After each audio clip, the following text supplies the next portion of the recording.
के दरमियान सामान्य तौर पर बजट सत्र में ही राज्यपाल महोदय के अभिभाषण की परंपरा रही है, लेकिन यह कौन सी परिस्थितियां निर्मित हुई कि इस राज्य को, इस विधानसभा को साल के शुरुआत में ही एक विशेष सत्र बुलाने की जरूरत पड़ी। मान्यवर, यह विशेष सत्र मंत्रिपरिषद में विश्वास का था, लेकिन इस विशेष सत्र में जिन चीजों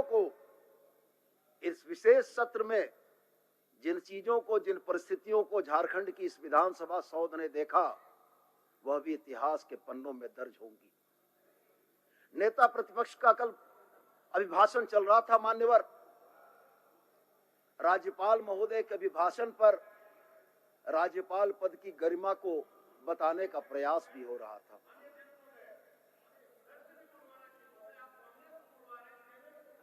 इसके बाद ही आपका है।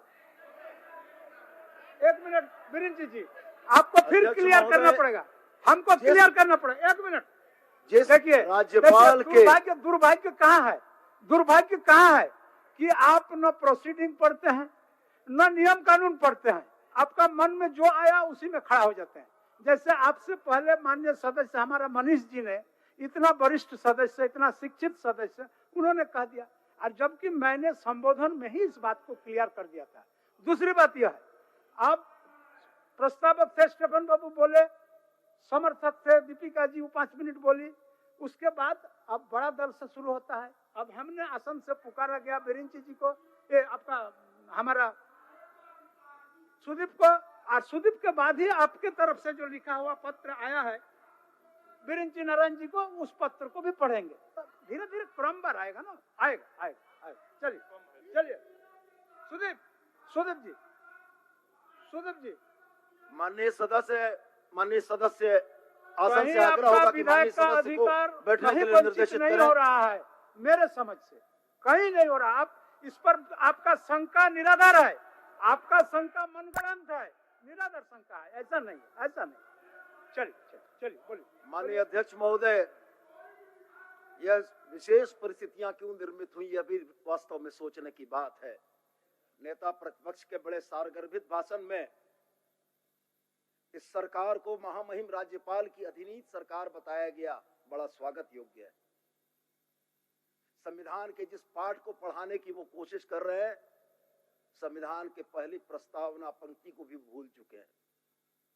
संविधान की पहली प्रस्तावना की पंक्ति कहती है, हम भारत के लोग, और हम झारखंड के जिन लोगों ने 2019 में जनादेश दिया था, उसके हरण का कितना कुत्सित प्रयास आपने किया है, यह झारखंड की जनता ने देखा।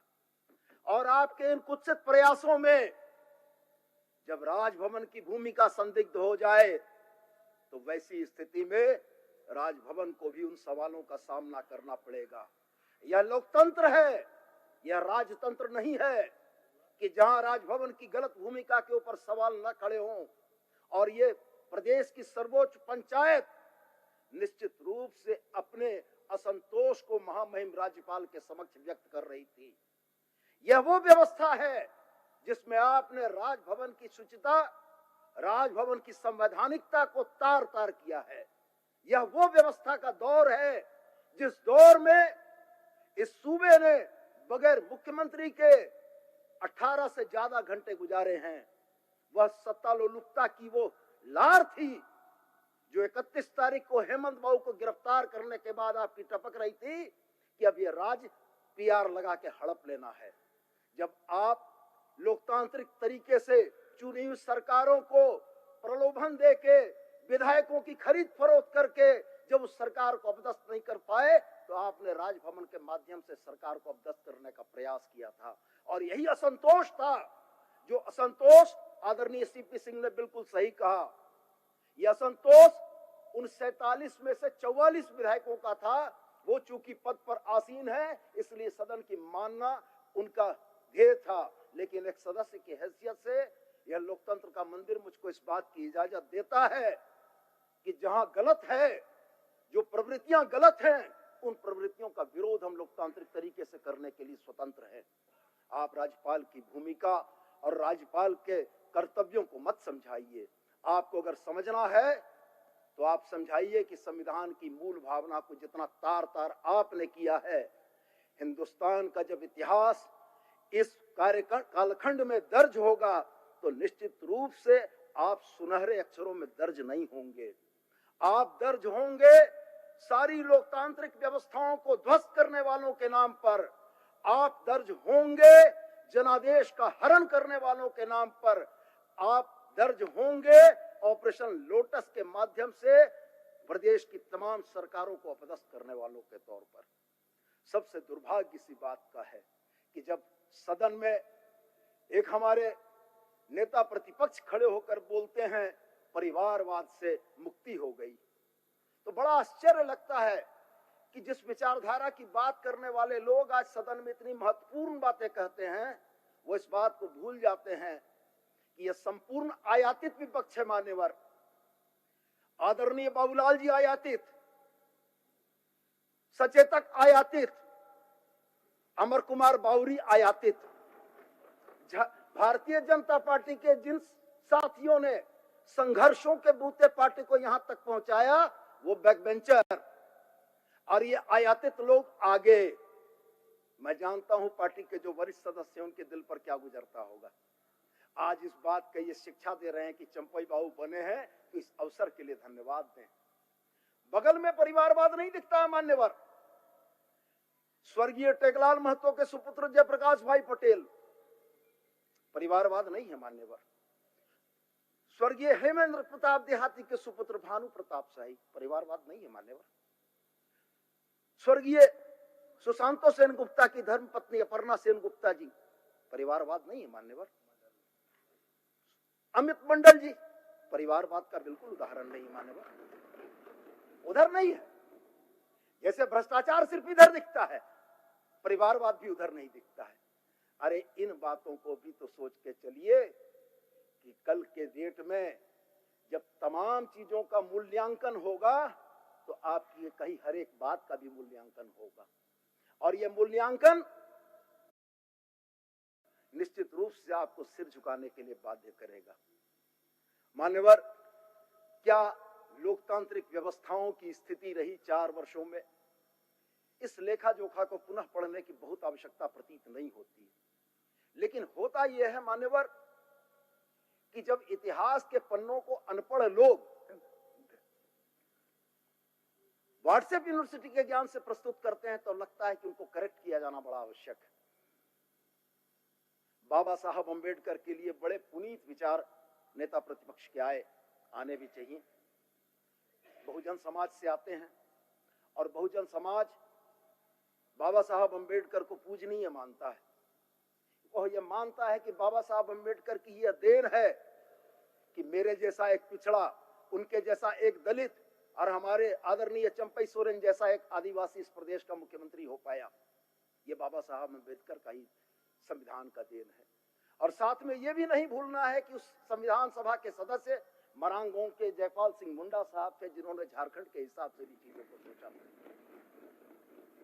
मान्यवर, बाबा साहब के बारे में पोप थैली लेकर आया था। कहां से ज्ञान लेके आते हैं? पोप शब्द का पूरा अर्थ मालूम है इनको? पोप क्या भारतवर्ष में रहते हैं? ये इनको मालूम है? मान्यवर, गलत तथ्यों के आधार पर नैरेटिव बनाने की कला जो भारतीय जनता पार्टी के साथियों ने सीखी है, यह इस देश की लोकतांत्रिक व्यवस्था का बहुत बड़ा नुकसान करने जा रही है। मान्यवर, हेमंत बाबू को भेजना बड़ा महत्वपूर्ण कर्तव्य था। उस महत्वपूर्ण कर्तव्य में पूरे जी जान से पूरी भाजपा, पूरा इनका आईटी सेल, पूरे तमाम तरह के वो लोग जो दिल्ली से लेकर रांची तक में घूम रहे थे, बड़े इत्मीनान से लगे हुए थे और बड़े इस उम्मीद में लगे हुए थे कि बस हेमंत सोरेन को दबोचना है, झारखंड अपने आप मुट्ठी में आ जाएगा। लेकिन इस बात को भूल गए मान्यवर, झारखंड प्रतिरोध की धरती है। झारखंड जल जंगल जमीन और अपनी अस्मिता की रक्षा करने वालों की धरती है। और एक बड़ी स्थापित लंबी परंपरा से आते हैं हम लोग। आपकी ज्ञान में थोड़ी सी वृद्धि कर दूं। पूरा हिंदुस्तान मुगलों के कब्जे में था, लेकिन झारखंड का कोल्हान उसने मुगलों की अधीनता नहीं स्वीकारी थी। यह सवाल इस बात का उठता है कि इस प्रतिरोध की धरती को आपने चारागाह समझ रखा था। हेमंत बाबू ने कल कहा कि हड्डियां ज्यादा हैं, निगलने की कोशिश करोगे, अटक गया गले में तो अतड़ियां भी फटेंगी। हेमंत बाबू ने जो शब्द कहे हैं, इन शब्दों को भी याद करके रखिएगा। आने वाला समय, झारखंड की धरती, इस प्रतिरोध की धरती ने आपके चेहरे पर चढ़े नकाबों को उतरते देख लिया है। दिसोम गुरु शिबू सोरेन ने अंग्रेजों से लड़ाई नहीं लड़ी थी। दिसोम गुरु शिबू सोरेन की पहली लड़ाई महाजनों के खिलाफ थी। और महाजन कौन थे? वो महाजन आज स्वरूप बदल के उस पाले में बैठे हुए हैं। ऐसे ही महाजनों के खिलाफ दिसोम गुरु शिबू सोरेन लड़े थे, और उसी महाजनी प्रथा का अंत कराने के बाद झारखंड और झारखंड के लोग संगठित हुए थे। हमारे उस संगठन को, हमारी उस ताकत को आपने बहुत कमजोर आंकने का प्रयास किया। हम कमजोर लोग नहीं हैं। स्टीफन दा ने सही कहा, शिबू सोरेन ने एक हेमंत सोरेन नहीं, कई हेमंत सोरेन और कई चंपई सोरेन को यहाँ पर पैदा किया है, जो सीना ठोक के इस बात को बोलता है सदन में कि मैं चंपई सोरेन, हेमंत सोरेन पार्ट 2 हूं। और निश्चित रूप से आप जानिए, जिस गति से यह सरकार चल रही थी, उससे ज्यादा तेज गति से अब यह सरकार चलेगी। और जब आप लोकतांत्रिक तरीके से झारखंड मुक्ति मोर्चा की सरकार को जनता के दिल दिमाग से हटाने में कामयाब नहीं हुए, तब आपने लोकतांत्रिक तरीके से सरकार की बड़ी लकीर को मिटाने का प्रयास किया है। आंदोलनों की उपज हमारे चंपईदा के नेतृत्व में यह संघर्ष और मजबूत होगा, और मजबूती से हम लोग मूलवासियों के लिए लड़ेंगे, आदिवासी के अधिकारों के लिए लड़ेंगे। आप तमाम लोग, जिन लोगों ने आज तक झारखंड के हितों को बाहरियों को बेचा है, वैसे लोग बेनकाब होंगे।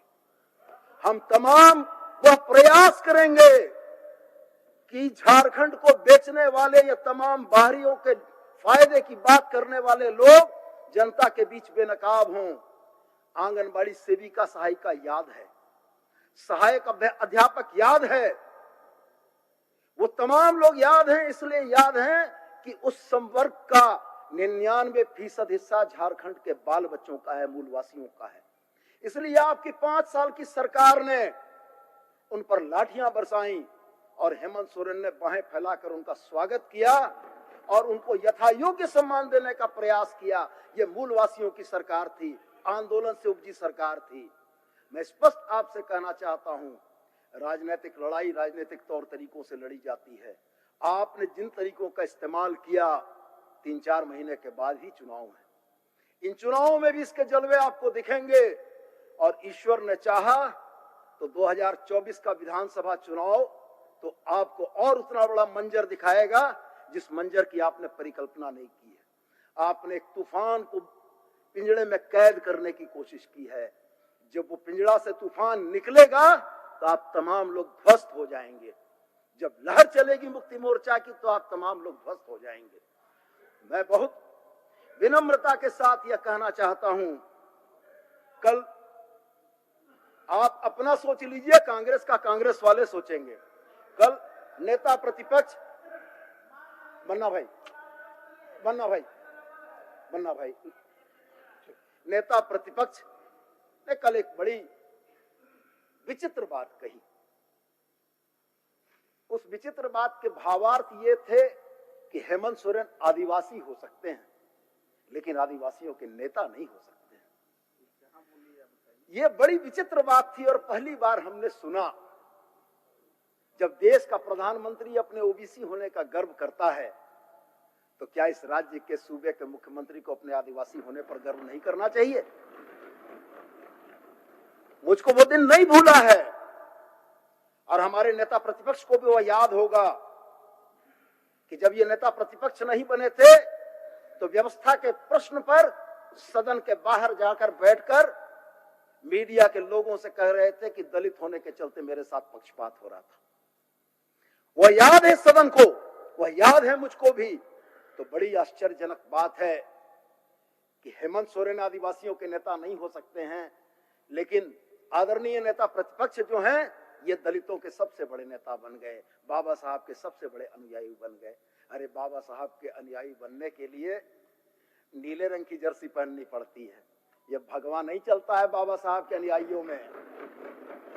ऊपर से भगवा और अंदर से नीला रंग का बाबा साहब का सोच नहीं चलेगा। और इस प्रदेश का दलित भी इस बात को बड़ी गंभीरता से देखता है कि बाबा साहब की बात करने वालों के कर्म और वचन क्या है। वचन और कर्म में अगर एक रूपता न हो तो वैसी स्थिति में आप निश्चित रूप से संदेह के घेरे में आते हैं। मान्यवर, कल आज सुप्रमुख आदरणीय सुदेश बाबू का भी सारगर्भिक वक्तव्य मैं सुन रहा था।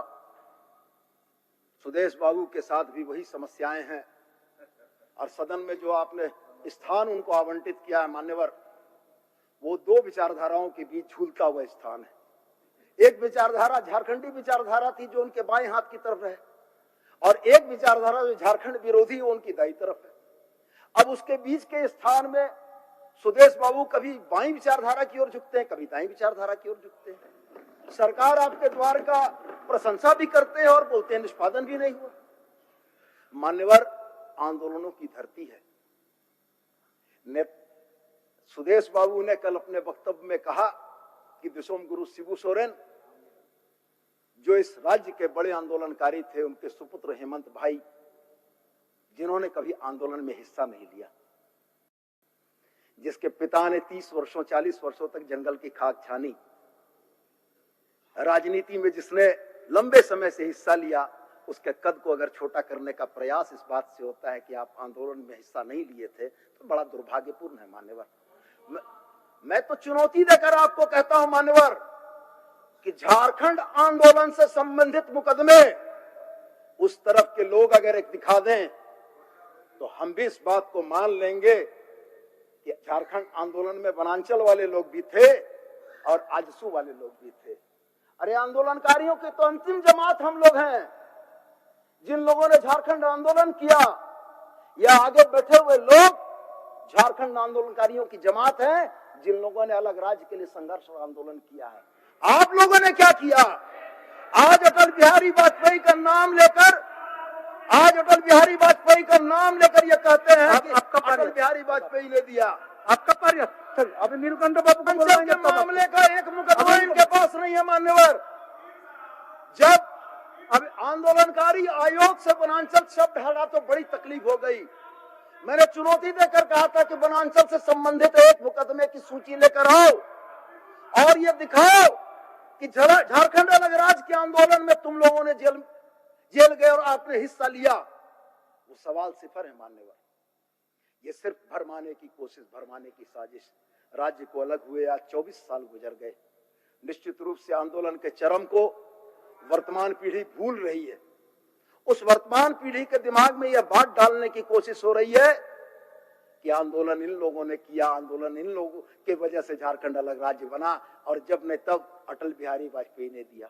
अरे परिस्थितियां दिसोम गुरु शिबू सोरेन ने निर्मित की। देश के प्रधानमंत्री के कुर्सी पर वाजपेयी साहब थे, उन्होंने दिया। दूसरे कोई रहते उनको देना पड़ता।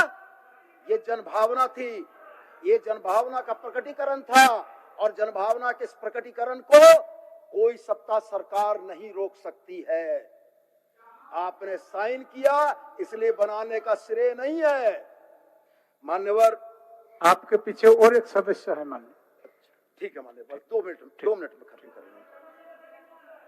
2 मिनट में मैं सिर्फ इतना ही कहना चाहता हूं मान्यवर, महामहिम राज्यपाल के अभिभाषण में जिन सरकार की उपलब्धियों का जिक्र है, उन सरकार की उपलब्धियों के ऊपर बोलने की बहुत आवश्यकता नहीं है। आदरणीय सुदेश बाबू को बस और एक बात हम कहना चाहेंगे कि सरकार आपके द्वार 1.0 की फ्लैगशिप योजना सर्वजन पेंशन योजना थी। सरकार आपके द्वार 2.0 की फ्लैगशिप योजना सावित्रीबाई फुले किशोरी समृद्धि योजना थी, और सरकार आपके द्वार 3.0 की फ्लैगशिप योजना आबू आवास थी। और मैं बड़े दावे के साथ और यकीन के साथ इस सदन में यह कहना चाहता हूं कि सरकार आपके द्वार 1.0 की सर्वजन पेंशन योजना का आच्छादन जमीन तक हुआ है। एक पंचायत में अगर 10 लोगों को खोज कर निकाल दें जो पेंशन की अर्हता रखते हैं, जिनको पेंशन नहीं मिली है, तो मैं इनकी बातें मान लूंगा। मान्यवर, सरकार 2.0 सावित्रीबाई फुले किशोरी समृद्धि योजना का आच्छादन हुआ है। प्रदेश की 9 लाख बच्चियों के खाते में डीबीटी करके राशि भेजी जा रही है मान्यवर। और सरकार की 3.0 आबुआ आवास योजना के 2 लाख आवासों का चयन हो चुका है मान्यवर, स्वीकृति हो चुकी है, जिसका पैसा जाना बाकी है मान्यवर। तो मैं ये जरूर कहूंगा कि जो परिकल्पना महात्मा गांधी ने की थी, जो परिकल्पना स्वर्गीय जवाहरलाल नेहरू ने की थी कि गांव की सरकारें गांव तक जाकर लोगों को लाभ पहुंचाए, उस परिकल्पना को धरातल पर उतारने का प्रयास हेमंत सोरेन साहब ने किया। और वो लंबी और गहरी लकीर हम लोगों ने खींची है, जिसको मिटाने की कोशिश आपकी विफल होगी। हम ये जानते हैं कि झारखंड की जनता अपने नेता हेमंत सोरेन से प्यार करती है, और उसके दिलों में जो उसकी जगह है वो इस तरीके के हथकंडों से आप नहीं निकाल पाओगे। और साथ में मैं आपको पुनः याद दिलाना चाहता हूं, 1857 के दौर में जब हमारा इतिहास भारत के प्रथम स्वतंत्रता संग्राम को लिखता है, उससे पहले 1855 में संथाल हुल हो चुका था। पूरे हिंदुस्तान में सबसे पहला प्रतिरोध संथालों ने अगर किया था तो भोगनाडी में किया था। वो संथाल हुल का आंदोलन झारखंडियों के डीएनए को बताता है। वो बताता है कि अन्याय के खिलाफ न हमारे पूर्वज तब झुके थे और न अन्याय के खिलाफ आज झारखंड झुकेगा। झारखंड नहीं झुकेगा। आप ये बात याद रखिए। रीढ़ की हड्डी सीधी रख के हम आपका प्रतिरोध करेंगे और लोकतांत्रिक तरीकों से आपको पराजित करेंगे। और झारखंड की जनता इस बात को बड़ी गंभीरता से देख रही है कि किस तरीके से आपने कुछ प्रयास किए, और निश्चित रूप से इसका दंड आपको मिलेगा। बहुत बहुत धन्यवाद मान्यवर। नीलकंठ बाबू।